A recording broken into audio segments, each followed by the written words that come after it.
We are live. I'm live right now. Me? Hello. Hi, everybody. How's it going? Oh my God, I feel so much better. I've had a headache all day long. And I was really kind of feeling like, how am I going to teach this class? I can't think. But I was saved by some pain medicine, and I feel much better now. So I should be good for everybody. Let's see. What does it say? Surrender and release. Yes, it'll be great. All right. So today we are continuing in our series on universal law. We've been going through the 13. And last class we were doing cause and effect, which is number 9, which, if you remember, my only real contribution to this process here is ordering the laws, giving them a little bit of intuitive sort of ordering so that you can kind of understand how the mind of God developed. And that's what we're going to do first as we walk through this. And I'm going to give you my typical spiel on rhythm right now, but what I'm about to say about rhythm is very different than what I've been saying before, especially because today, as I really just started looking at it, I had a bunch of my own breakthroughs about rhythm. And it's very interesting because, you know, when you go on this spiritual journey and you choose to take the plant of the plant medicine man, take the path of the plant medicine man, a lot of times what people will describe are what you would call downloads of information. You just sort of receive information where all of a sudden you kind of really understand something, but most of the time you can't get it into words. You can't get it out. You just kind of sort of see something. You notice something, and you're like, you know what you know, but you can't say it. You can't say what you know.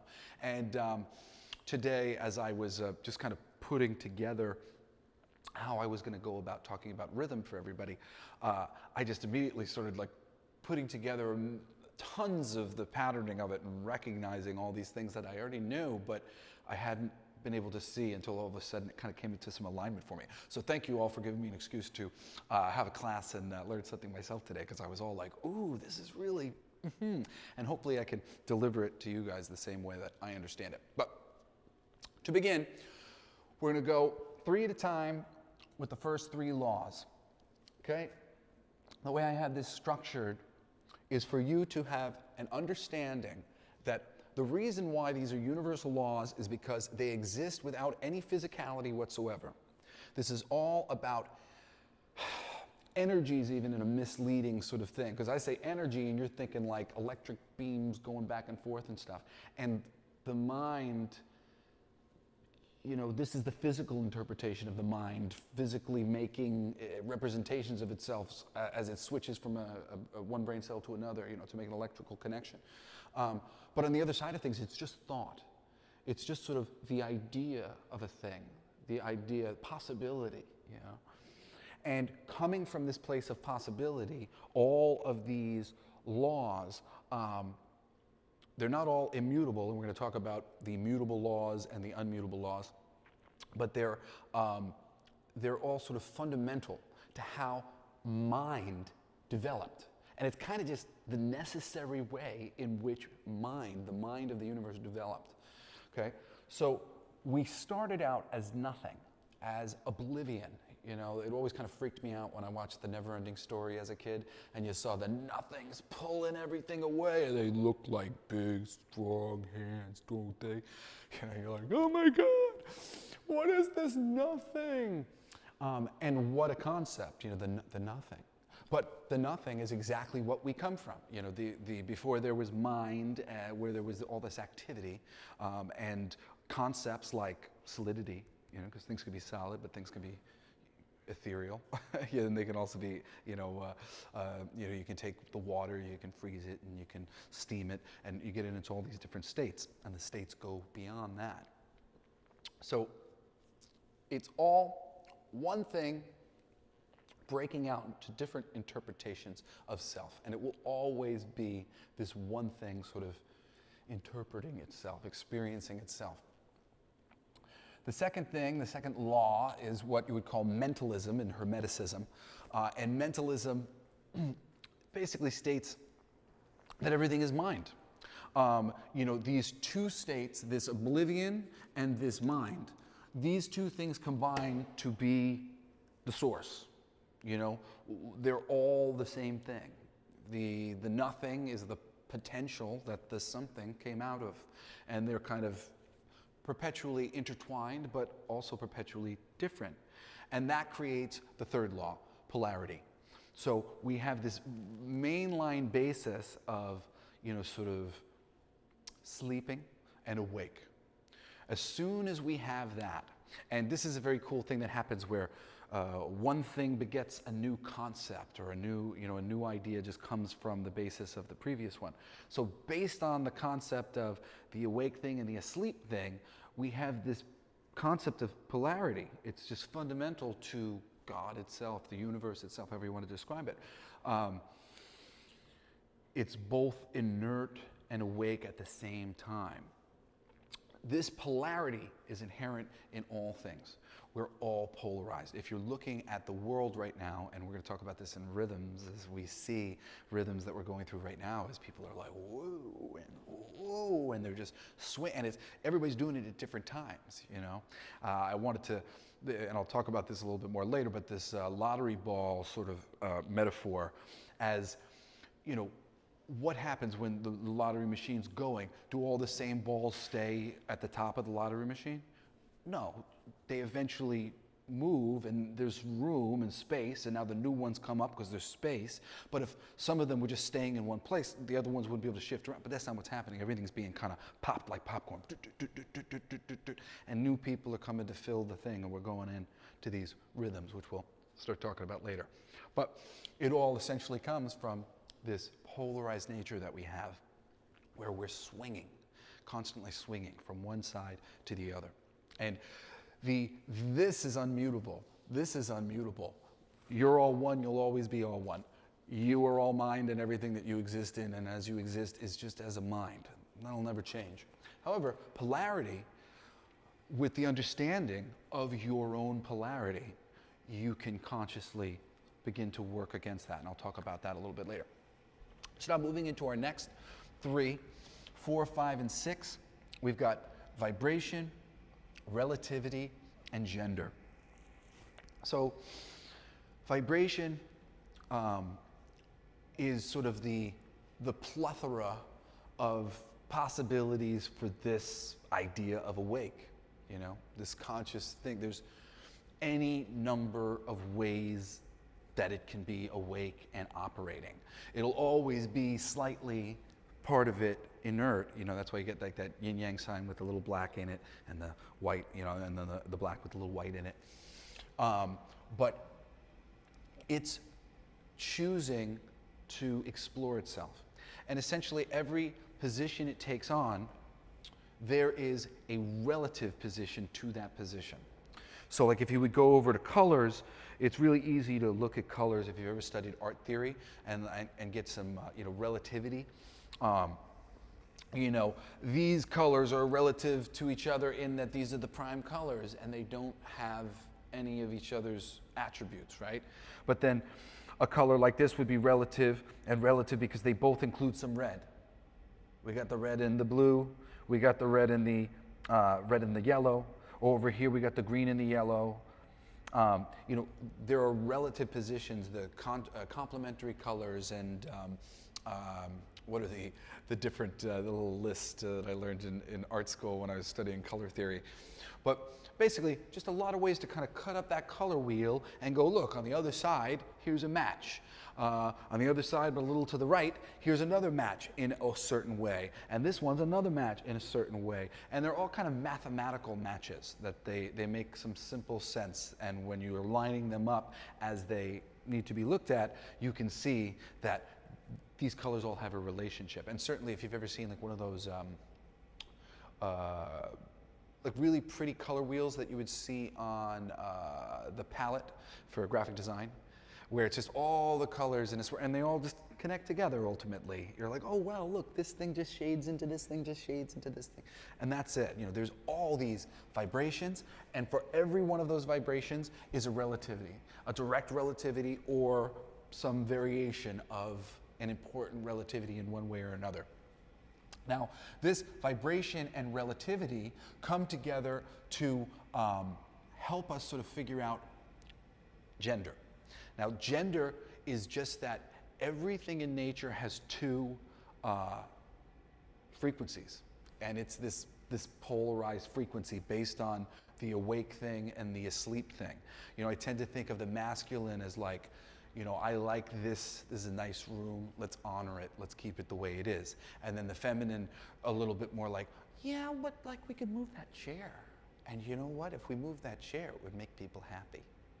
You know, and then, but we've got the masculine energy, well, but we're already making people happy, but we could make more people happy. You know, that's the two things. It's we like what we have, we love what we have, and, well, we could love it more maybe, you know? And these two dueling energies need to be balanced in order to bring us closest to this feeling of oneness that we had. Because as soon as you just pick a position, you're out of balance. You've chosen a position outside of the oneness. But if you get the relative position, whether it's through a relationship for a second, that tends not to last. You don't want to be getting your balance from a relationship in total. You know, you want to get the balance internally because you have both genders within you. So you're looking to balance your own gender. I was in a relationship where I was very in love with a person whose feminine was very, very wounded. And it really was a problem because my masculine was really wounded. And together, we were just like kind of broken people, not being able to get from each other what we both really needed, even though we liked each other so much. But it was just like, you don't have the water in your well. There is no water. I keep putting the bucket down there, but I'm not getting anything. And these are the things you have to recognize when energy isn't exactly there or not right at the time or, you know, not right ever. So gender is a concept of the dualness of reality, but also how the dualness can be overridden with proper balance of your own nature in different ways. Moving on to 7, 8, 9, we've got the perpetual transmutation of energy, inspired action, and cause and effect. Now, perpetual transmutation of energy, I always like to think of this thing as the one oblivion, because from oblivion came the mind of God. So what does it make oblivion? It makes it potential, the potential for an entire universe to come out of it. You know, that's what that represents. So this is the potential for more and expanding and other things to be done. And this is the inspired action, the thoughts about, but yes, if we move that table, it would make everybody more happy. Here we go, we've done it. Now, when the inspired action is misleading, when we're talking about this in terms of the brain of the universe waking up and how it developed, because it's not inspired, this first bit of action that it's taking in whatever position it decides to get itself into. I had this vision on ayahuasca once of sort of the, it was interesting, it was like if you put me in a big purple bag, there's a black background, and I just saw this sort of shape thing like happening where it was like stretching out in different ways and just kind of, and it kept relativizing itself. So it would go in one direction and it would be like, nah, how about there? And then it would be like, no, over there. You know, like, and it just kept switching, and I recognized it as sort of the development of the mind of God. It was just, it was trying to figure some things out. It was like, what's this feel like? You know, and it was moving around. It was very strange, the way it seemed to be like sort of a bag. It was like a black garbage bag that was just sort of trying a lot of things. But that's really the shape of things. And actually, you can learn a lot from taking very important shapes, sacred geometric shapes, and blowing them up. Because everything in reality expands and contracts, right? So we tend to have this like static vision of these shapes. These shapes in nature are going just like our hearts and just like our lungs.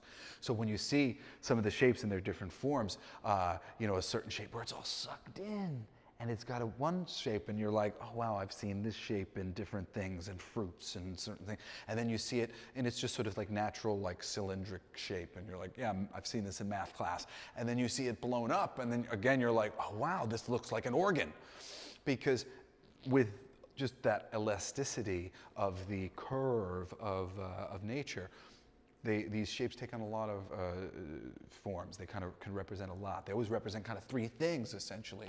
This one shape where maybe it's like sucked in, and then this mind shape where it's sucked out, and then somewhere in the middle, you know, a polarity, a place in the middle where they meet, where they're transferring into the one to the other. So you got this perpetual transmutation of energy, we've got infinite possibilities, you know, infinite energy to pull from, and we got a whole bunch of things we want to try. So cause and effect, like I said, when the black paper bag mind of God that I was seeing, and again, you know, like, you can't see anything when we're talking about the mind, you know, they're showing me a visual so that I can kind of understand that the mind was feeling itself out, was getting a sense of shape of what it was. And it's cause and effect. It's, you know, it goes there and it's like, okay, that feels kind of good, but now I feel like I need to stretch over there, you know. When you go to the gym, you'll learn if you spent any time, you want to be compensating muscle groups. You know, if you go there and you work your chest too much, and I did that when I was young, and then you give yourself back problems, and you're sitting there like, oh crap, I got to go and do a bunch of rows now, until the back muscles are now in balance with the other ones. Okay, so these are our 9 main bits of sort of creating a thing. You know, this is the beginning of creation. And what happens from here is just sort of the effect of all of this cause. You know, we got all this energy, and there's all sorts of different vibrations we can get into, and now we're going to try it out. So now we get into rhythms. Here, in simple ways, we can see rhythms developing, you know, 1, 2, 3, 1, 2, 3, 1, 2, 3. You know, the pattern of 9, you know, Tesla talks about 3, 6, and 9. There's an interesting thing that kind of happens here, depending on how you interpret this, where you get like an invisible number, which 3, 6, and 9 are these magic numbers that are kind of holding up the fabric of reality in a lot of ways, and really need to talk to a mathematician to get a better accurate idea of some of the ways that this is provable. But just by their nature, they kind of act unlike some of the other numbers. And it has something to do with this one thing, two thing, and then there's a new idea that comes out of it. One thing, two thing, and then there's a new idea that comes out of it. There's different vibrations and there's relativities, but if we put these together, there's the balance, there's the gender, you know, that brings it all back, right? And I mean, you could actually kind of rearrange these depending on how you wanted to talk about it. You could call this, you know, gender. It's so interesting because there's a lot of different schools of thought. There's 7 Hermetic principles, and then there's 12 universal laws that you'll usually see written. I did 13 because mentalism isn't included in the 12, and mentalism I think is the most important one. But in some fashions, in the 12, they're talking about mentalism in one fashion or another. In the 7, they're talking about all the other laws that are missing from there without needing 7, you know, without needing 12. So this is, you know, you can kind of mess with some of how this goes, but it's just this nature of these new things just create other possibilities just because they exist. They exist, and then a new concept arises simply from their existence. And you get this kind of invisible number system where it basically what it tells me and intuitively as I have learned it, it's like three was as inevitable as death. Like it just was like 1, 2, 3. Like 3 was just there, like was there faster than the first one. You know what I mean? 1 stuck around, you know, time didn't matter. So 1 stuck around as long as it needed to, and then the mind came along. But as soon as the mind came along, just in that moment, it was like as 2 was created, 3 was created. Kind of get what I'm saying? They're just stacked on top of each other so fast because as soon as we've got this other thing, we've got this concept of polarity. There's 2 different things now, you know?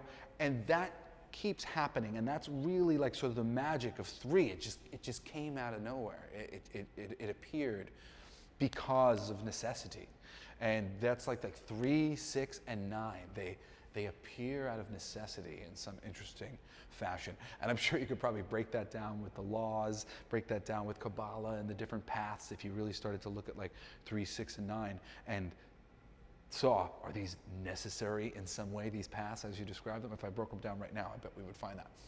And I'm going to look later for next week. So there's all sorts of interesting rhythms here, and the least of which are some of the things that I'm going to get into in a minute. Beyond the rhythms of, hey, this is the 10 here for Kabbalah. We got this nice little rhythm going down. I always think it's just so funny that, you got brown at the bottom. It really looks like the Kabbalah trees just going, fixed it. Got it all mixed together. We're in balance now. But it's such a silly, simple metaphor, but it's on the money of, what's going on in your body all the time. I eat food, I eat a whole bunch of different things, and then all of a sudden it comes out brown. Comes out a mix of all of them. Look at that. That's interesting. So beyond rhythm, we have correspondence. Correspondence I always like to show with this little graph over here. Correspondence, you could go like the Fibonacci sequence or whatever. You start here, we break it in half, we break it in half, we break it in half, we keep doing the same thing over and over again, right? But eventually, as we twist around here, we get to another place that corresponds with a higher dimension. Or if we were coming from here and going up, we get to another place that corresponds with a lower dimension. And this is what you see when you're playing music and you're like C, and you go through all of the chords, and then you get back to C again. Repeats again, right? We're going up octave, or we go down the octave, and now we're on to another thing. So this works in all sorts of ways, this correspondence, this universe that we're living in right now. It's just one of these spirals. And we will eventually move into a part of the universe that sort of corresponds with where we were before, but is not exactly the same as we continue to hopefully move up higher and higher in dimension and increase our sort of lightness and open up our density. Because what do we know about the universe, right? It's mostly empty space. In your body, it's mostly empty space. What does that mean? Universes can fit between the molecules that you have. There could be infinite amounts of universes taking place in this room right here. They can't feel us, we can't feel them. Maybe they can feel us, but we can't feel them because it's empty space, empty space. You don't think somebody can be standing here in another dimension? Somebody can absolutely be standing in another dimension. His molecules are vibrating over here, and these molecules at this table are vibrating over here like this, and it just doesn't matter. They're not touching each other. They're in a different phase. And part of what you're doing when you're enlightening yourself is you're literally enlightening yourself. You're spreading out your molecules and taking out density that you've collected from past lives. So that's correspondence. And finally here for these 3, we got infinite compensation, which basically just says, hey, you lay down at night and you're not tired and you start thinking. Does it end? No, it doesn't end. It just goes on and on and on. I used to be an insomniac, and I can't tell you how many times I've spent like 7 hours thinking, and then like woke up and we're like, well, that was something, just you can think forever. And because everything, all of these things that I'm showing you here, this is just a mind in action, and thought can go on for forever. So there is infinite compensation. Anything that can be, will be, and is on some level, somewhere, and can be pulled from within you because you are the one thing that's making everything from the mind. And even though things might seem like they're outside of you, I want to get money and it's out there. Actually, it's in here. You're projecting your entire reality out from your vantage point and perspective. You're holding all these things around. That's one of the great lessons of psilocybin. If you take a real big Superman dose, or what they would call, of psilocybin and meditate, you'll see your entire world sort of disappear. Usually it starts with the outside, and you're like, the outside is gone. It's gone. I was making it, and I'm no longer making it, and it's not there anymore. And in my experience, I was sitting in my bed, because I was meditating, I was looking up at the ceiling fan, and I started to recognize how the only reason why I could tell what I was looking at was because it was made of things that I essentially understood. I understood what a fan was, I understood these screws, I understood the chain that was coming out of it, I understood a pipe. You know, everything that I was looking at was something that I could not to say describe, but understand what it was. And I realized that if I didn't, I wouldn't really be able to like see it. Not really. Or I would really be seeing it in a very different way because I just don't have the processing information to get what I'm looking at. And you know, there's another thing about, like, if you go to the mountains on psilocybin, you'll see the mountains. And I asked my spirits while I was having this thing. I always commune with the spirits. I'm a crazy person, if you choose to believe that. At some point I asked them, because I was seeing the mountains all the time, and there was so much going on. There was at least twice as much detail in the mountains. But more than that, it wasn't like I was seeing additional detail, not that. It's not like microscopic vision. It was, no, I was seeing multiple configurations of the mountain. I was seeing multiple possibilities. I didn't realize that until I literally asked my spirits. I said, this is messing with me. Can you do me a favor? Can you turn off this visual that I've got going on of how the mountains look? I want to compare them. How do they look, this versus how they're supposed to look when I look at them? And 2 seconds later, my vision went off and they went normal. And as soon as I saw it, I realized it was that Schrodinger's cat thing. The superposition of all of the molecules that had formed millions of years ago in the mountain or whatever, there was no choice made as to how they had formed until a consciousness came to the mountain. So whoever came to the mountain, their consciousness chose the form, the Schrodinger's cat. The cat's dead, the cat's alive. The rock's shaped like this, the rock's shaped like that. They chose by what they saw, where they were at that moment, whatever it was. And slowly but surely, the more people that have come have locked that whole mountain range into a superposition. This is how it formed. But on the psilocybin, I could still see the other possibilities that existed, not just as a possibility before it was locked in, but still as a possibility in the memory and consciousness of reality here, of Mother Earth. Mother Earth knew the other ways it could look like, and she still had that energetic representation there in the mountain that I could see while on the psilocybin. So very, very interesting things are going on with choices of things, and we're affecting each other's consciousnesses all the time. Infinitely compensating. So finally, we've got the law of attraction, which I like to call the law of creation, because it's really about learning these things to understand how this is all working so you can mute some of these laws and understand yourself a lot better. Do I have any questions before I go beyond just the initial introduction to the universal laws? Mr. Michael, anything online? Yes. So I believe that you mentioned that number one, which is one, Yeah. is also nothing. Does that also represent death? Because it's death and before we were here. Yes. You know, at the end of the day, rest. You know, death represents, oh, he's gone to rest. He's gone to rest. Everything ebbs and flows and rises and falls because, you know, we were resting. And then we woke up and we were doing some things and I got tired again and went back to resting. You know, that's the eternal thing. You know, that's why we're always coming back around to sort of our polarized nature and being pulled around. And I'm going to talk about that at length today. So, I mean, we got some cool ways to discuss this. So, getting into rhythm. And this is really interesting. Now, I want to say a lot of things right now about rhythm that I realized today. And they're going to seem like almost scary, but they should, because I was just sort of like recognizing like rhythm. When we hear rhythm, it kind of sounds so nice. Like it doesn't sound like there's anything to worry about here. Rhythm is a punch. that is coming straight for your face. And you may be dodging it and dodging it and dodging it and dodging it, but it is on its way. And it is coming because of the momentum that you've already built up.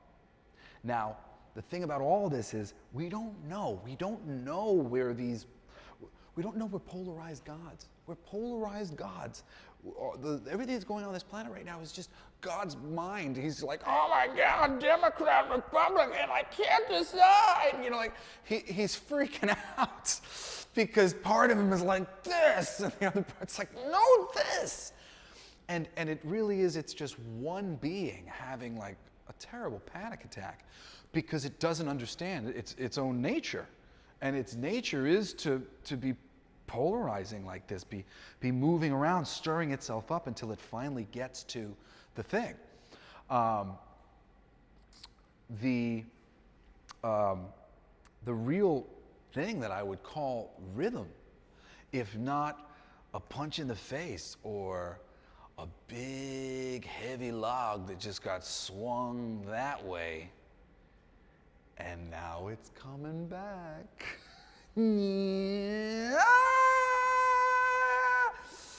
It's something strong, something irreversible. It is. When you hear rhythm, it makes it sound like, oh yeah, there's all sorts of rhythms. I can create a rhythm. No, this is like a bullet rhythm. And you have to understand this is where the rhythm is going. And then the rhythm is going to reset and it's going to come back the other way. The greatest metaphor for that, and I'll get to you in 2 seconds, is of course those silver balls. You know, when you see the silver balls hanging on the thing, at usually in the big boss's office, and you pull the one thing up, and it hits all the other balls, and they go, this is it. And it's funny when you see it in the big office man's office, you just think of it as like, there he is, smashing the first guy below him, and they smash all the other guys, and he kisses his ass, kisses his, and it back over that way. You know, but really, that's it. This is this swing. Rhythm is this swing. Yes, you got something? You have a question from Brian Burns. He says, if it's God's mind, haven't we been here before as well? Oh yes, absolutely. I mean, you know, when I was an atheist, I always left a little back door open for reincarnation. For me, it was like, well, that would obviously be very involved. You know, if reincarnation was true, I don't know. Like I certainly didn't have the right people in front of me to show me that. And really, the problem for me was always that I was deathly afraid that what was true was that there was just nothing, and I was just going to die, and everything that I did was going to be gone. And it made me like feel like I needed to like achieve and do things tomorrow because I wasn't going to get another chance. But that's not true. You know, energy is ebbing and flowing, and yes, it does go back to this place of sleep. You know, that place of death, and also just rest within your own life. You know, you're feeling energy, and then I need a vacation. I need to rest. You know, today I have a headache. I need to take care of myself. So it was the message for me. I'm like, ooh, I'm running myself a little rampant. Ooh, bless me. I gotta try to chill out. So there are ways to mitigate this stuff, but really rhythm, it is karma. Rhythm is karma because it's I pulled the ball this far and now I let it go. And now how far does the ball go on the other side? It's absolutely commensurate with the other energy that hit it this way. And then what does it do? Eventually it loses its momentum. But what happens here in our reality is we don't know this. Nobody teaches us any of these things. So we end up kind of doing this thing where either we start stirring up more momentum than we need because we start running around. And like, if you thought about it, I'm trying to think, there's this movie where they're running around, they're like, everybody to this side of the bus, everybody to this side of the bus, everybody to this side of the bus. And what happens when you start to do that? You get it to rock, right? It's starting to rock, it's starting to rock. We come in as babies. We don't have this big juggernaut of energy working against us. We've got nothing. But then it starts. And then we see it, and we're like, oh, get away, get away. It's going to try to get me. It's that giant log. It's the giant log swinging after me. If that thing hits me, I am dead. And the moment you're thinking you're running from a giant log, what you're really doing is just sort of roughing up the floor and getting more momentum going each way as you're trying to avoid what is something you have to face. You know, this is something that happened with me with my divorce from my wife. Love my ex-wife Patty to death. I mean, she's just the best. And I didn't have like a good reason to break up with her. But I, from a very young age, was not sure about it and really should not have moved forward in the ways I did, but I felt like, what else was I supposed to do? And, you know, if you were in the situation with me and the circumstances and things, you know, just, it seemed like this was what I was supposed to do on some level, even though it didn't necessarily make me happy. And then when I finally sort of came to this place of like, I don't feel like I'm being true to myself by doing this, and I don't feel like I'm being true to my person who I do love enough that I should be able to say, hey, this isn't exactly right for me, and maybe we could have something better. But in not facing it for so long, oh my goodness, the energy that I built up of me running away from it, things just could not have been worse in terms of how badly it shocked her family and how badly it shocked her and just so many different things, how it turned my life upside down. And I tell you this, it happened not because of like, you know, it was deserved or anything. It couldn't have been any other way. I was running, you know, I'm thinking of the metaphor right now of like when I take my kids to the park and they got this really big little, you can run around the end like a seesaw or whatever, not a seesaw, but what's the spinning ones, the little merry-go-rounds? And, you know, I'm running, trying to get like as much momentum, and then you jump on and then you carry your momentum around. And man, I was running for a long time around that thing. Of course it's going to be whipping around for a long time, throwing me all over the place. I put so much energy of anxiety into that situation. It couldn't have gone any other way. However, there's hope that, you know, when you recognize these things, you can take your energy out. You can start trying to not put the energy into that thing and try to transmute how you're thinking about the situation, how you feel about it. Because there really is no good or evil. There's just awake and asleep. And these awake and asleep masculine and feminine energies are trying to find balance within themselves. And if you can more consciously get a hold of this bull, you know, it's really like riding a bull. What do you do to stay on the bull? You're anticipating when it's going to move. You're like, and you stay on the bull. And then once you miss it, you get thrown off the bull's butt. But if you can come to understand how these rhythms work and how they affect you, it'll really, really help you in your life. If I have any questions while I'm just looking at some of the things I want to get to, let's see. Angela Reinhardt, she just kind of made a statement. She suggests, what if when we die, the bright light is our new life from our past life? Oh yeah. I mean, there's so many, you know, for me, I don't like to conjecture about that kind of stuff. I don't know. I'll know one day. Or maybe I'll know one day, if I'll talk about it one day, if I have some sort of profound vision that I feel very whole in that knowledge. But, you know, for me, all of my lessons, you know, spiritually have just been about how all of this stuff ebbs and flows and fits together. And I really feel like the more other people can understand that, the easier it'll be for them to forgive themselves for so many things and sort of just really start to get their heads out of their asses. Because when you don't know, you just, why does this hurt? It hurts all the time, just like this, because of this, because of all these things. So what I said, the trick is to slow momentum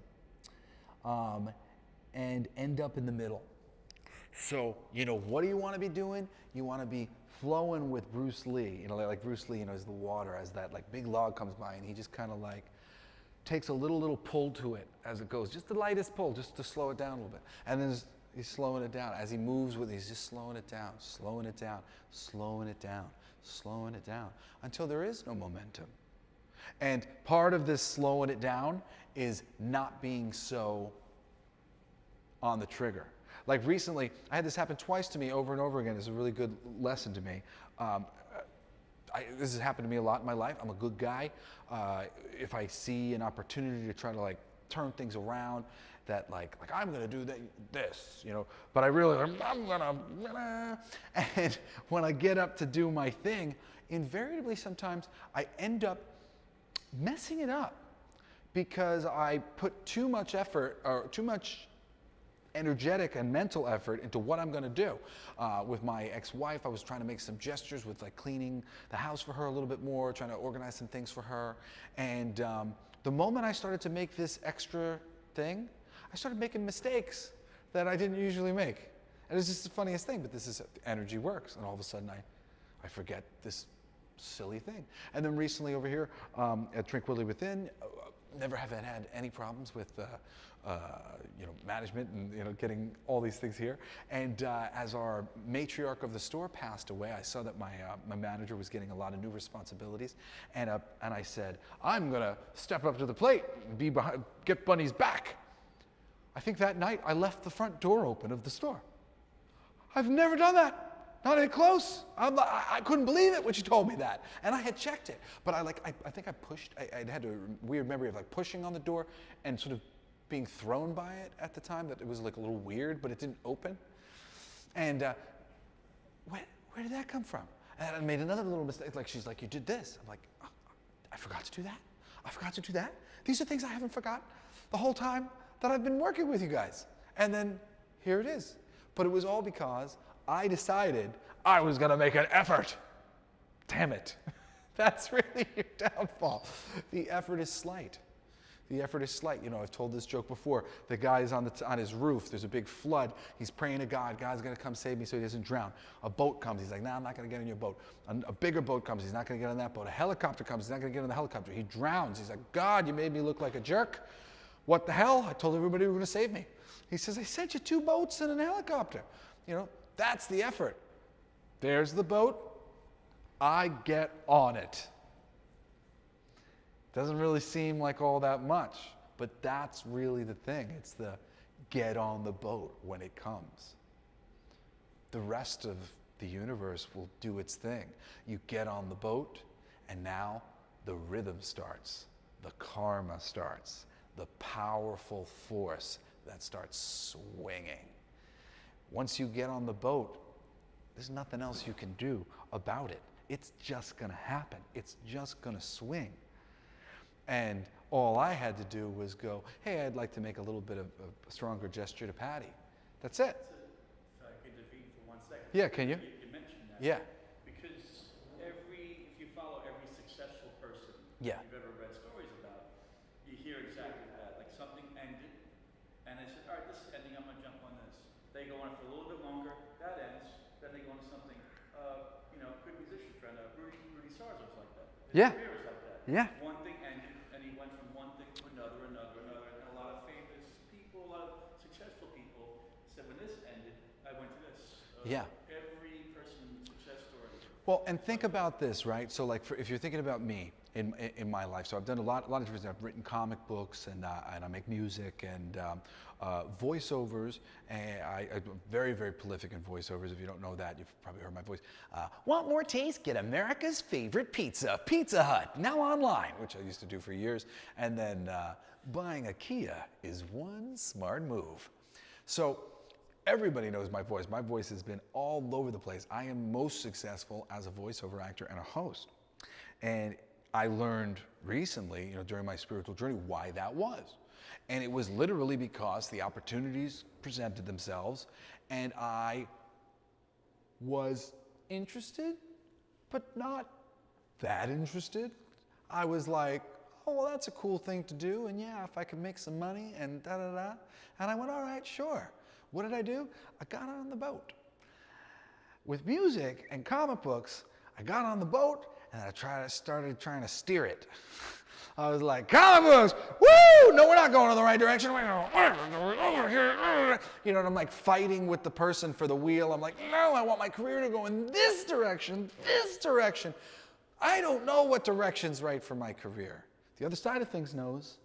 But me thinking, just me thinking, like now that you know this metaphor of this giant swinging log that I could not help to change in any sort of strong way, imagine my career in comic books. Here it comes, this giant log. I got it. I'm like swung up into the rafters. I get smushed, break my hand. You know, I'm getting my ass kicked by this thing I'm trying to wrestle. I'm trying to wrestle music. I'm trying to wrestle comic books. I want it so bad. I'm like, rah! And then the other thing, I'm like, you know, oh, cool. I'll just kind of hop on and swing with it. You know, when the voiceovers comes along, I can just get there because there's nothing in the way. But there's things in the way. There's things in the way when I feel like there's a reason to step up for Bunny. You know, Bunny the manager. You know, Bunny's got extra responsibilities. Dawn just passed away. Like she's going to be extra stressed. I want to, you know, and that extra bit of like why I want to. Damn it, got in the way of me succeeding at doing it. Same thing with my ex-wife. So it's very important to recognize not just the you know, getting that positive momentum, but not trying to take it beyond. Like when you see that thing swinging your way, that's great. But you don't want to, as somebody said today, I was watching a little thing on YouTube guy, what was he saying? He was saying, you know, when the money comes in, you don't want to spend it all.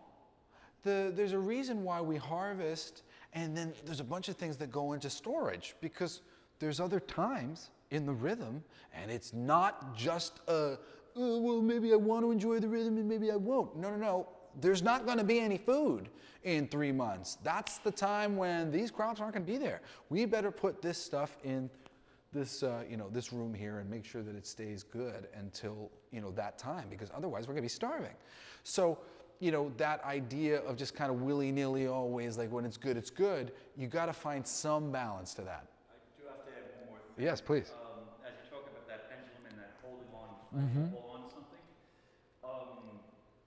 it's on a personal issue, and I'll share with everybody after the class is over, but today on the way over here, I had an example of that actually happening. Oh, yeah?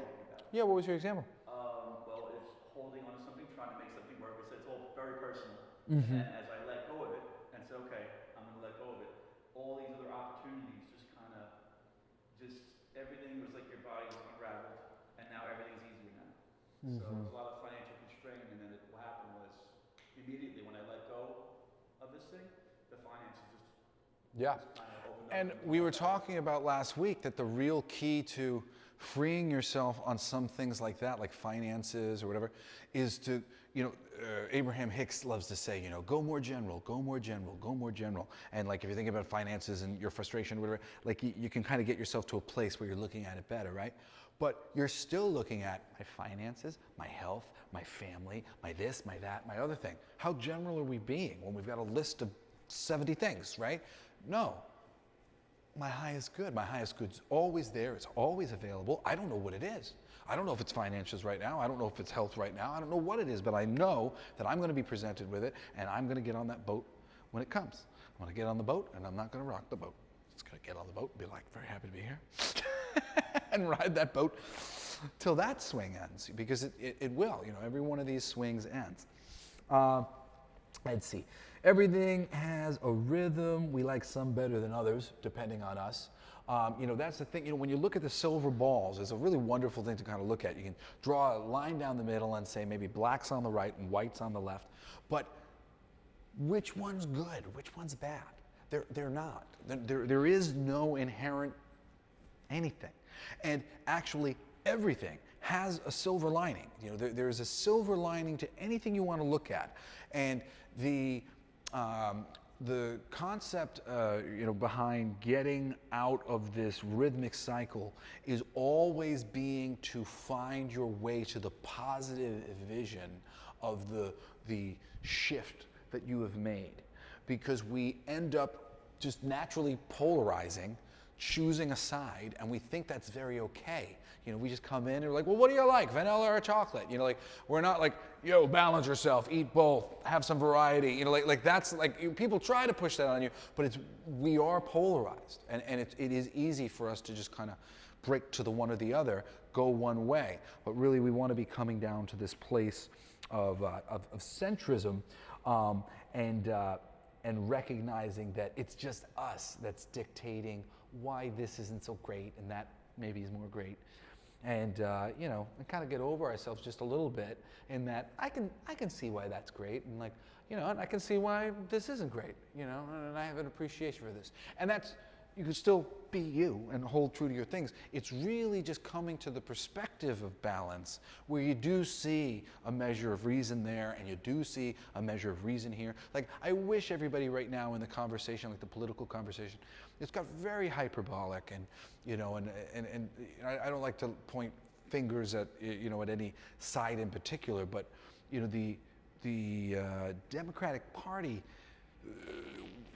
things that they will say and echo, you know, it's very dehumanizing and sort of damaging to innocent people who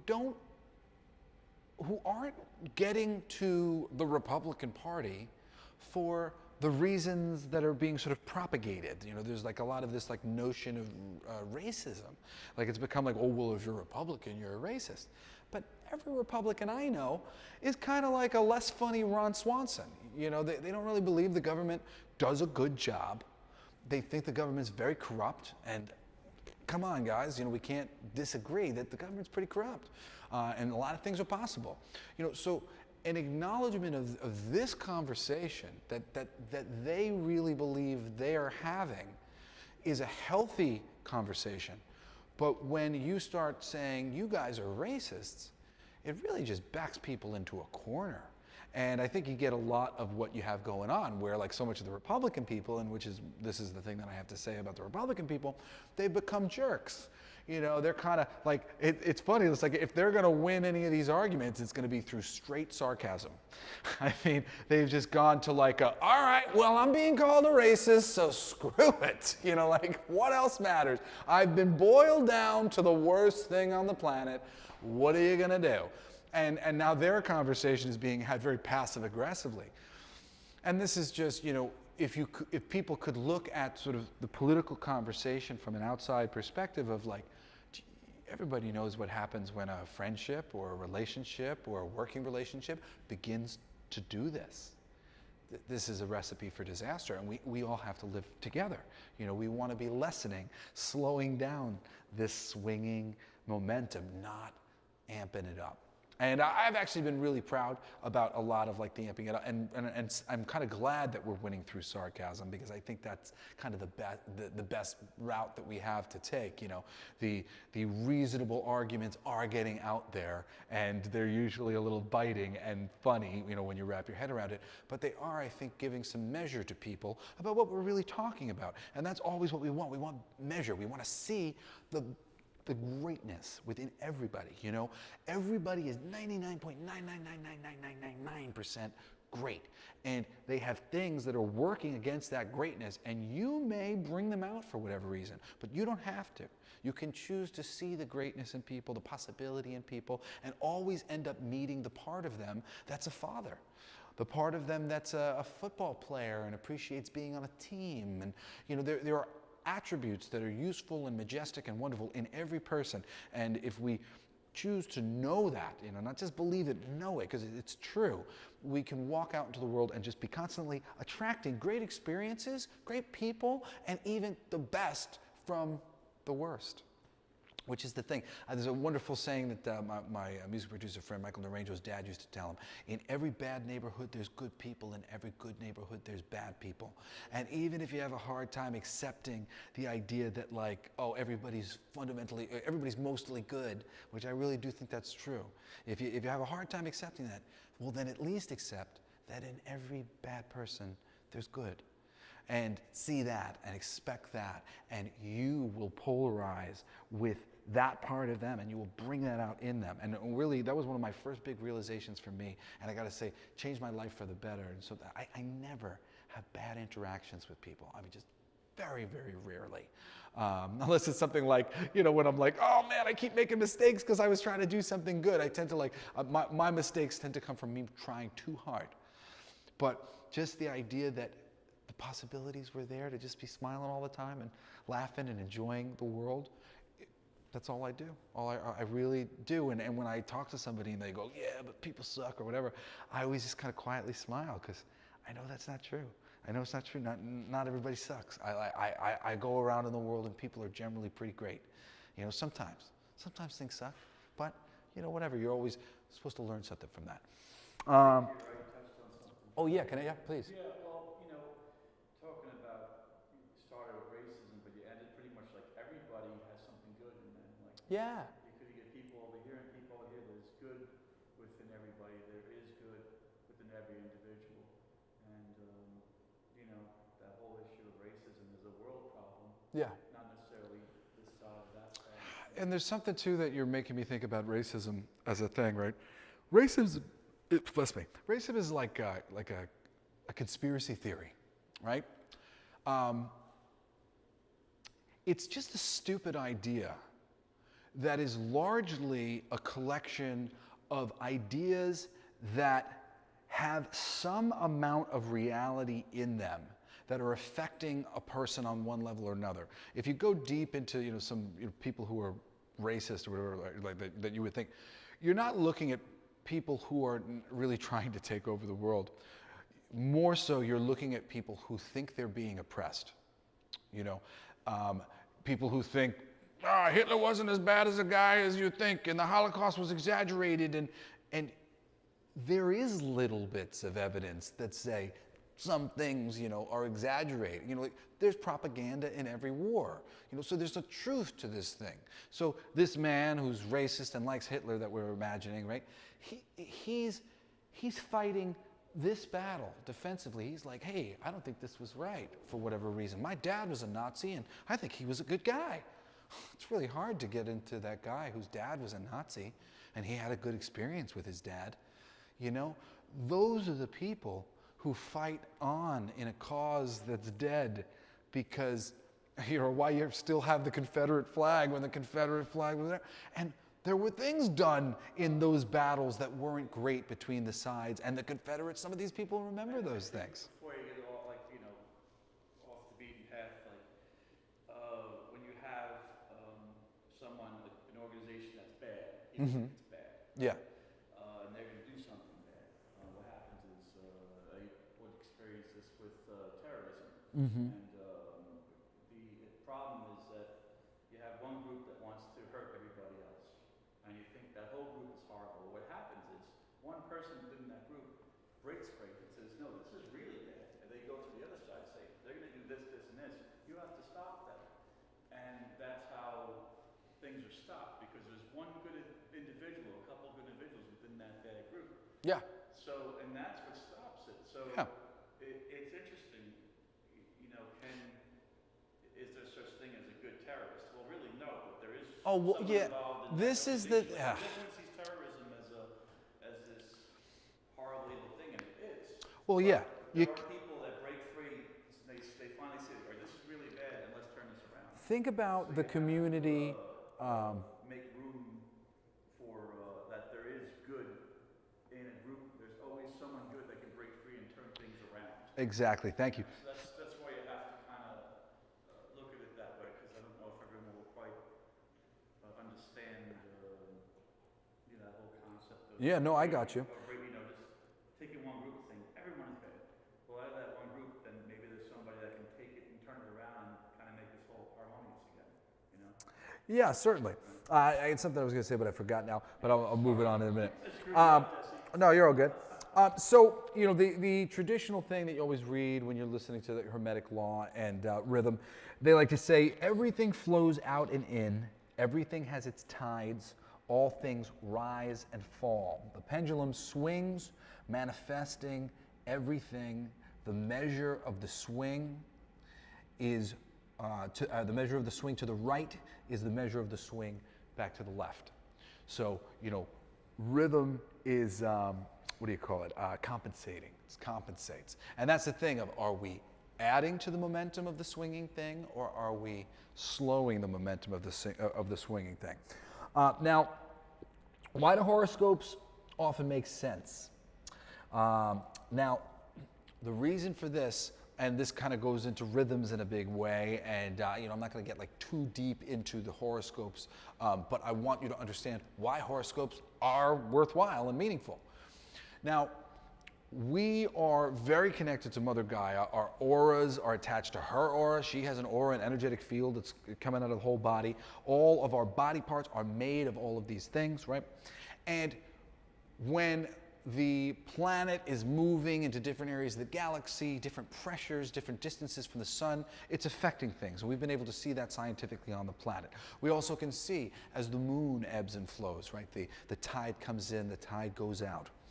And beyond that, there's actually lots of scientific evidence to prove the direct connection between our relationship to the planetary bodies that are in our galaxy, and how those different things, essentially times in which planets are lined up together, so they're kind of blocking each other, connecting each other. There's a lot of ways to think about what might be going on when that happens. When they get close to each other, what happens? And some of these planets, all these planets have different masses. When you really look at it, it's kind of funny. I always have like the vision in my mind of like the planets bouncing on this little flat stage from, I think it was a Monty Python sketch. And they're all like bouncing around. And you see Jupiter bouncing, you see Saturn bouncing. Those are some big ass balls bouncing in the universe. And think about them. They're whizzing around this sun along with us, and the mass associated with these planets is huge. And these planets are affecting, based on where they are, the water levels of the planet in different intervals. They have like really ancient core samples that they could go back into, and they could see consistent patterning of like multiple thousands of years of how things were happening based on things that were going on in the universe. So, considering that you and I are all what percent water? Mostly water? 75 to 80. Yeah. So, do we think perhaps the movement of these planetary bodies that are moving all the other water on the planet are moving us around, shaking us up? Of course they are. I was going to give like a little breakdown of like the planets in association with the chakras, but there's a lot of different a lot of ways to look at the chakras. So there's invariably a lot of ways to look at the planets. I had done one here. I just wrote that this is just one of many, but they look at it as your first chakra, your root being Mars, your second chakra being Venus, the third chakra being the sun, fourth chakra being the moon, fifth being Mercury, sixth being Saturn, seventh being Jupiter, and not including Uranus, Neptune, and Pluto. But meanwhile, Uranus, Neptune, and Pluto will show up in other breakdowns of these things. So, there's a lot of different ways to look at it. Honestly, I'm not as in-depth in horoscope kind of stuff as I would like to be for me to teach anybody. Yes, you may. So from what I understand, when I did a little bit of study in astrology, is that the idea is we're all made of stardust. Yeah. And so from the perspective of where we are born, it's like you take a snapshot, and then where all the planets and entities and sun and all the parts, the different parts that are all mathematical equations, which is a whole other thing. They represent who we are, and then the transcending planets represent our own horoscopes, which is personal for each and every person. Yeah. Depending on where, when you were born. Exactly, where they are in the thing. So this is, what is a really terrible picture of a torus. Oh, I got a little better one right here. Here's the torus going outside of the thing, right? So I've talked about this before. We're essentially starting as nothing in the center, coming out the torus, and the universe is exploding out and exploring itself in every fashion, right? So we are doing this big out, and we're kind of going out, and we're twisting at the same time, and then we're spiraling down back around, and then we're coming back around in the center, right? But this is all the individual paths of the consciousness of God. So like you're saying, you know, we are somewhere, you could like put the horoscope thing right here. And I'm coming in here, you know, in this energy of this horoscope this time. And that's because my energy has gotten up to this level of whatever, and I'm cycling through the twist of this bit. And then somebody else might be down a little bit because they're a little lower on the totem pole, but this is where they are. And the horoscopes are essentially just putting us in a sifter, you know, or putting us in that lotto ball machine where the lotto ball to the top. Here's the one. They're mixing us all around, and we are coming in different places of the pie chart, and based on where we are, right, we go, snap, the day of your birth, the time of your birth, where was everything? Were you born at the moment where all of the chakras, where all of the planets were in perfect alignment? That does occasionally occur in our galaxy. Were you in that spot where it was perfect? Are you born the perfect being who is perfectly balanced? Or was this planet over there, and that planet was over there, and this planet was over here? And that is dictating so much of your personality by way of how you've entered in. You've entered into a moment of time where the energy was woo, you know, not the moment when it was like this. And very few people are entering the moments when it's like this. We're all entering a moment where we're polarized, and we've got our masculine this way and our feminine that way, and usually because we think we have to make one choice in a direction, half of it's, you know, half of our masculines imbalance this way, half of our feminines imbalance this way. As you get older as a soul and you come in, you're naturally going to just have predilections to the right balanced answer. You know, like I think I have a very great quality that is just because I'm an old soul. I don't try to change people. When I am with people, I accept them for who they are. I don't sit there trying to get them to be more the way I'd like them to be for them to hang around me. If I don't like how they are and I don't want to hang around them, I don't hang around them. But I do not go out of my way to make any of them feel badly for being who they are. That's who they are. And I accept people. I love people unconditionally. Not everybody does that. Really, not everybody does that. And it's aggravating to me as somebody who does it, because, you know, they say actions speak louder than words. It's not true. You can have all sorts of actions, but if people aren't consciously aware of a thing that they haven't even learned to do yet, they're constantly trying to myopically change everybody's thing. And, well, you know, maybe you'd be a little bit... Shut up. I got my stuff going. You got your stuff going. Stop commentating upon me. I don't need your perspective. I have a perspective. And, you know, and following your heart is the most important thing of being on this planet. So thank you for chiming in. So this is, you know, planetary pressures affecting the water levels in our brain. It's making the oceans move, and it's making everything move in various fashions. You know, the same thing that's moving the oceans, I cannot help but believe is also affecting our subtler bodies, our energetic bodies. So we're being affected by these things in so many ways. I mean, that's why, you know, full moons and people going crazy, and you know, different things with cycles and weather and menstrual cycles and having babies, and there's so many things that can get into the way of these flowing cycles, and in so many ways they can be felt. Now, I just want to talk about rhythms for a second. Just lots of, you know, examples, because you could go on for days and days and days and days about all of the rhythms that exist, but this is the world you live in. You live in a world of rhythms, and rhythms are generally the journey from this to this, the whatever it is that brings you from one polarization to the other is your rhythm. Sleeping and waking up, you get it every day about it, you know, around the same time. You know, you're going to sleep, you're waking up, you're going to sleep, you're waking up. You do that every day, right? That's a rhythm. And you can't avoid that. It's coming. Sleep's coming. Have you ever tried to really stay up for like 3-4 days, man? You can start feeling that, oh, you really feel like you're going to get hit in the face. You're just going to pass out because you can't avoid the momentum of that natural rhythm. You know, our rotation around the sun, all the planetary, you know, motions around the sun, these are all rhythms, very consistent rhythms. They're going. Is anything going to come out and, other than some really big things from somewhere in the universe, and change the rhythm of Saturn? No, that's that swinging trunk. It's just going to go. And we have to acknowledge that's just going to go. And I need to be aware that's just going. Can't do anything about Saturn. Can't do anything about Jupiter. Those planets are a little big for me, right? Our heart rhythms, our breathing rhythms. What am I doing? I'm thinking, sleeping. I'm awake. I'm at rest. It's all essentially that. Everything is, I'm awake, I'm at rest. I'm awake, I'm at rest.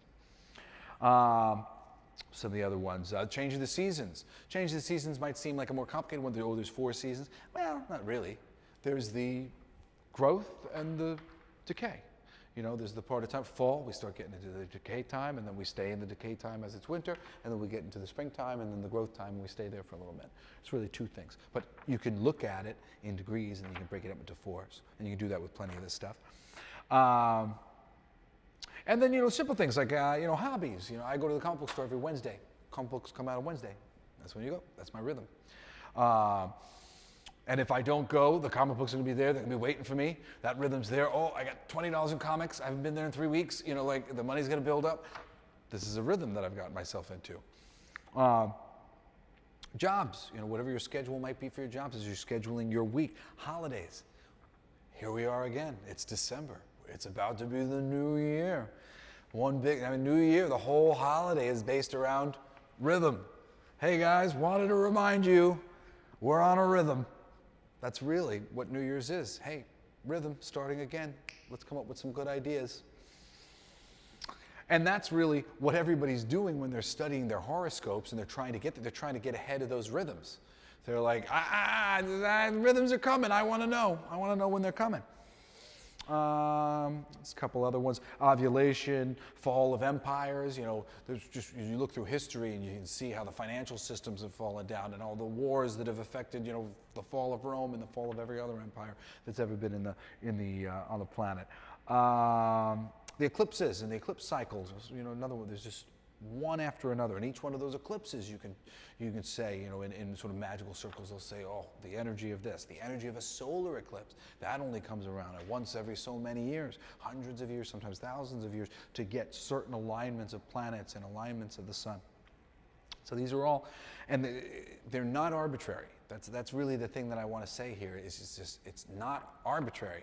You're surrounded by rhythms, and if you can just accept the power of these rhythms and try to work with them the way an MMA fighter or Bruce Lee might be trying to work with the people who's fighting him, so that he's not taking their blows, he's not taking their energy, he's using their energy, he's moving their energy, he's dancing with them.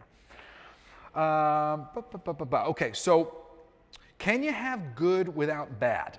No. How do you get there? How do they connect? How do you connect good and bad? Rhythm. Rhythm is essentially the path from the one thing to the other. Okay, and you know, I like to point out this very simple thing here.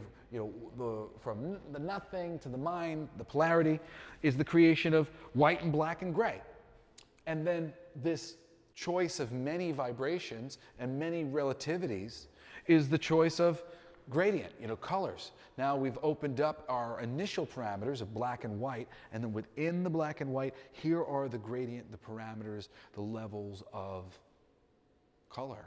But really, it's just back to parts of these shades. It comes from this white and this black, but it's these new degrees into getting into the thing. And this is really too, like if you're talking about, let's say, emotion is the gray, and love, hate. But then we got like lust and fun love, passionate love, hopeful love, love from the heart, you know, just different degrees of the same thing. That's what color is. Color is just different degrees of the white and the black. So white and black, that's the parameters. We've got whole gradients we can make of gray, but we've got these different degrees here. And really the color spectrum is an octave. an octave of the visual spectrum. We can only see so much of visual spectrum of light, and then eventually we go down, and eventually we lose track, right? So on other levels, we might be able to be adjusting our eyes and seeing colors we've never seen before, which is something that people who have gone on really profound spiritual trips with the plant medicine, like ayahuasca, they'll come back and they'll tell you, oh my God, I saw these purple and these colors that I just had never seen before. Because there's more sound, there's more light to be breaking down. So that's that. Getting into, okay, so this is where we're coming. I'm gonna kind of start here with, actually, before I move on, one more thing, okay. So perfect here of the good with the bad and how do they connect and what's the rhythm between the two things. Let's think about what they call the 5 stages of grief. It's grief, it's just, this one thing, and you're going from being in a terrible place to being in a better place, right? And you're starting with, what is it usually? Denial and isolation. Well, shock is sometimes you can say from the initial, that's another way to look at it, but they break it down as denial, anger, bargaining, depression, and acceptance. And this is a rhythm that people have defined in these things. Oh, no, everybody goes through the same state. They start here, they go here, and they go. And what are we doing here? Like, let's look at that. Denial. Okay, so at first you're like, no. So then you are accepting on some level. You begin towards acceptance, but you're mad. I accept that this makes me mad. And now you get to bargaining, you're like, well, maybe I can do something to change it because this makes me mad and I don't want this to be. So now you're a combination of denying and angry, you want to bargain.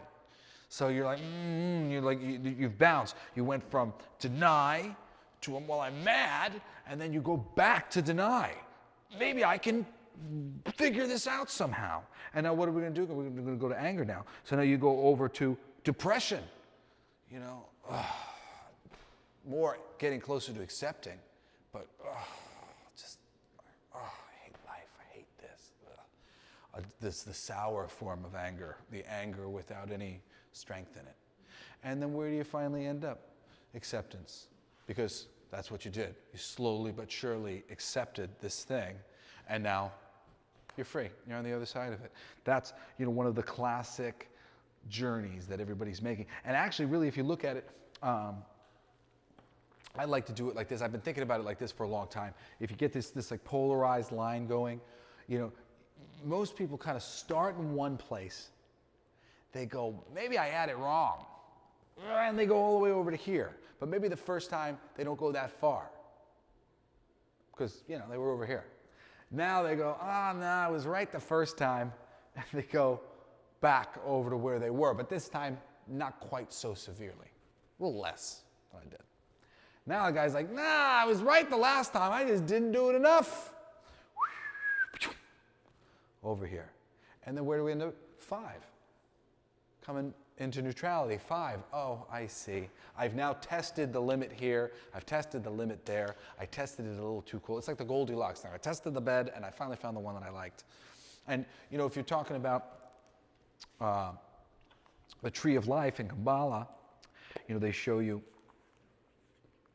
these, if you look at it sideways and you trace the path that you would go, they tell you go up, down, cross, all right, sorry, it's up, down, cross, I'm going to get it wrong. There's multiple ways to do this, so get it wrong. But essentially you just go wink, wink, wink, wink, wink, wink, wink, bank. Right? And eventually this 0 in here, that's supposed to be the nothing, and it's represented. You like pass over this, but it's not one of the marks. This is when you finally get back to neutral. So you come in neutral, you polarize in a direction, you go back all the way again to the other side, you go back again to another neutral position similar to the one before, and now finally you go into this neutral spot. And then what I found out now since then, in the higher dimensions, which is really what we're getting into here in the fourth and the fifth dimension, We're being balanced. Fourth dimension is the dimension of love. So here you're coming into balance. Now you got to go balance out your over love, because you're going to be self-sacrificing yourself. You're going to be killing yourself to save other people if you love too much. You know, and that's why everything goes back around. And then to properly balance that, because it's very easy for everybody to go from the third dimension and like, oh, wait a second, I'm one and I love everybody, yay! And you run, but you kind of end up running away from the problems. You end up running away from the things that you didn't quite tweak. So then in the next dimensions, you're essentially perfecting your love, you're perfecting your wisdom, and then you go back to the center again. And now you come out into the new universe where you're going to be learning new things or getting onto some new journey of discovery. But it's all about, I mean, if you look at it as this is a cannon, it's like they shoot you that way or they shoot you that way. You're like, bing, bing, bing, bing, bing, bing, bing, bing, bing, bing. And you slowly figure out where you're supposed to be, which is in the middle. There's always a good way to look at a thing. You know, Hitler was a vegan. Something silly like that. And it's like, if I met him at the airport, he and I would end up talking about veganism, because I would bring out the good in him and I would be dealing with that part. And somebody who had an attitude that, man, there's a lot of people in this world who are Nazis and they're terrible, they might end up in a conversation about the Jews. And, you know, and yelling at each other, look at this guy, he thinks the Jews are evil. Right? This guy can be that. But anybody can also be their greatness all the time. And we can bring that out, as I said. So so now I'm going to go into this Hermetic Law thing here. So in Hermetic Law, you only got 7 of them. We'll have them pulled up in the thing. Hermetic Law is law of mentalism, law of polarity, law of vibration, law of gender, law of cause and effect, law of rhythm. And is that it? 1, 2, 3, 4, 5. And it is correspondence, and the law of correspondence. Now, within Hermeticism, they consider the first 3 laws to be unmutable, as I was talking about later. You know, you can't change the fact that everything is mind. We're a mind. It's happening. However, you can change the fact that you're polarized. You can recognize that consciously, understand your nature, and unpolarize yourself. On the other side of things, nothing is polarized. It understands in fullness its nature, and it's at peace with it. But we're not at peace. We're like fighting this polarization. So this can be muted if we stop fighting the polarization, if we recognize the polarization we're on, and if we recognize the inherent juggernaut rhythms that we're creating through our polarity and begin to slow those rhythms down, we can unpolarize ourselves and balance ourselves and get all of our energy to a place where we are the balance of the one thing, the balance of God. Now, when it comes to, yeah, question? Oh no, she was picking her nose. No, I'm just kidding. She wasn't picking her nose. Yeah, I'm at the end of my thing. So, so let's see. So, in terms of rhythm, it's mutable. Awareness of the backwards swing is what you need to understand the rhythm, right? When the swing coming in, oh, it's the harvest. I'm harvesting. I'm getting the money. Now I recognize the swing's going back. This is the time where I want to recognize that things might not be coming back to me this way. If you know that your swing there in the first place was really long, you can bet that your swing back is going to be really long. But eventually it is going to swing one way or another, unless you're doing the work to depower the momentum that has been created since you were a child. You know, and basically kicking and screaming will throw you off course. You know, so if you're like, you know, you're not going to make it better. You're going to add to the momentum. You might even take yourself onto a worse course than you're on because you kicked at the wrong time, and well, you got that power. You've got that power. You kicked the thing at the wrong time, and all of a sudden, oh, I'm going down the hill. I don't have brakes, but too late now. So, you know, awareness of the backwards swing is why people study horoscopes, and that's really the thing. People want to understand when their energy is going to be getting sucked from them because Saturn moved into some position, and traditionally speaking, this has affected people in this way. And we have thousands and thousands of years of testimonials, sort of old wives' tales or whatever, but they're accurate. And if you listen to some of these books, it's just book after book after book, and all of them are very much based on the previous understandings, and the understandings get refined. So there's plenty of information to help you understand the rhythms that you might be on, especially if you can go and put in your birth date and time and get all the information really accurate. And sometimes you can go and get one of these things made by somebody. You should pay like $80 or something, and you get your whole charts done. But it can be insane. There's also some great apps on like the phones. I have one on my phone called The Pattern. Really awesome. Download it, put in your birthday information, and you can put in birthday information for other people, like your mom, your dad, family, and understand things about yourselves, and understand things about what's going on in your life right now. And you go on there, and I'll be like, oh wow, no wonder I've been so run down. Like, this is the pattern. The whole world is on this pattern. And that's a really cool feature they have on The Pattern, where they have like world energetic cycles and individual energetic cycles. Very cool. I recommend it. So continuing to just work out these mutable Hermetic laws. Polarity. On the other side of all is one, and it trumps polarity. Both things at the same time. That's the whole thing of gender. There are two energies, but we can represent them both, and we can hold them with us. So, to get out of polarity is to be holding those genders, those gendered, two different genders in balance. Living from the loving light of God is really the other side of it, which is just really approaching everybody as they are you and as they are the best. Christ, if you believe in any of the miracles that he performed, the idea behind them is very sound, and it is seeing the godhood, seeing the perfection in you, seeing the perfection in you, in everybody around us.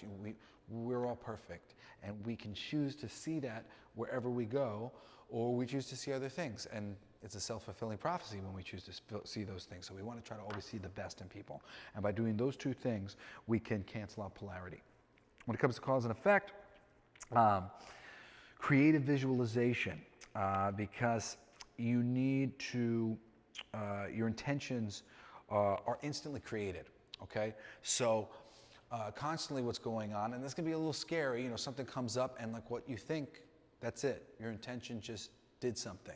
It's like that Stay Puft Marshmallow Man scene. He's like, you will choose your death. And he's like, sorry, I didn't mean to. It just creeped in there. And those thoughts, when they do creep in, they do, not to say some damage, but they get you on the path. But the thing is, you have that thought, that little thought of, let's say, jealousy or something else, and it is going to bring you to a place where you hit against reality in a way that you don't like. And hopefully, that's going to change the way you process and the way you think next time. But also within that, as you see where you're coming from, you can start to rewrite.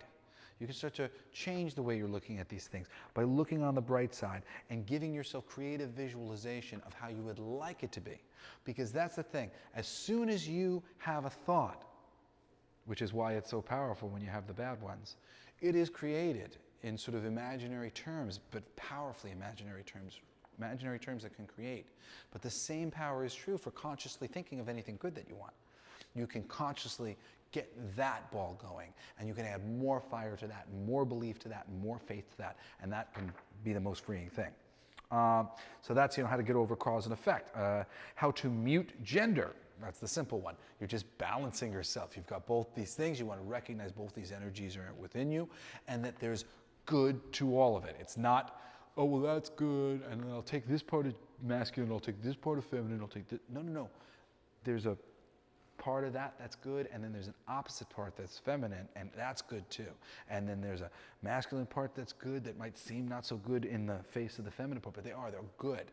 Everything's good, and as soon as we can get to that balance of respect of all the energies, you free yourself. And that's what this is about. Freeing ourselves so that we can just be attracting and creating what we want all the time, because we're no longer being thrown around by this stuff. Okay, so to close everything down, And any final questions or whatever I'll get to if you have them in your mind, get it up and anybody online watching. Let's see, I wrote down a lot of things. Don't be surprised. Rhythm is a powerful force. It's a bull, it's a juggernaut. It is. It's not like, hey man, you got rhythm. The reason why we say that when somebody's got rhythm is because they're tapping into the force of the flow of music. And when they tap in accurately to that flow and then can be there on all of the half notes or the eighth notes or whatever it might be, they're in the flow, they're in the rhythm. That's when you're rolling with the thing. You're acknowledging, okay, we're flowing back now, and I'm going to put a little bit of my crops in storage and I'm going to make sure they don't go bad because I want to be able to eat a few months from now. That's the most important thing, to acknowledge its power and try to work with it.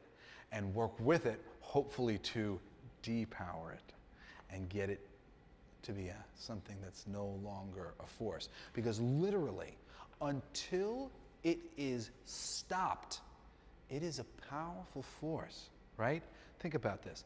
We go all the way to the edge and all the way to the end, and it's like very easy to show you that metaphor. Oh, we can understand that. But eventually, it gets... This is immovable. This little back forth that I'm doing, this is the juggernaut.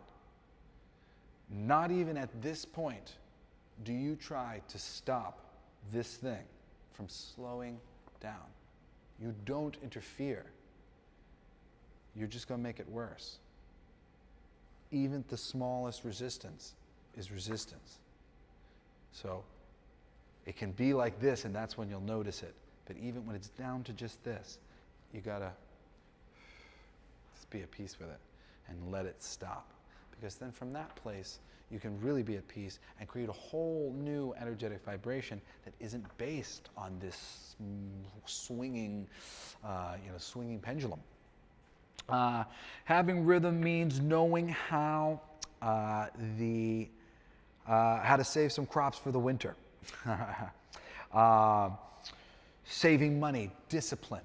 Discipline is, a real part of rhythm, recognizing that there are certain things that we can't change, so I want to take advantage of these things. Also, recognize that there's a discipline, a power of rhythm. Hey, it's Monday, I'm going to work out today, and I'm going to work out tomorrow, and I'm going to get myself on a rhythm where I'm working out. That's a powerful thing you just started.